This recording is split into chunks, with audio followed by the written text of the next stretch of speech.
ఎవరు మింగేశారు? Very good. పాము ఎవరిని మోసం చేసింది? Very good. ఆదాము హవ్వ ఏ తోటలో ఉన్నారు? Very good. నీటి పైన నడిచింది ఎవరు? గట్టిగా.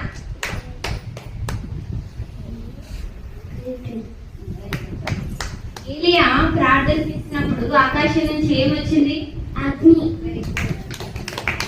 సింహాల గుహలోకి ఎవరు వేశారు? Very good. యేసుక్రీస్తు తల్లి పేరు?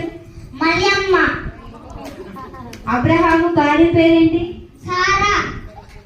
దావీదుని ఎవరు చంపారు? గొలియాతు. దావీదు ఎవరిని చంపారు? గొలియాతు. Very good. మన పితరులు ఎవరు? అబ్రహాం, ఇస్సాకు, యాకోబు. Very good. హల్లెలూయా.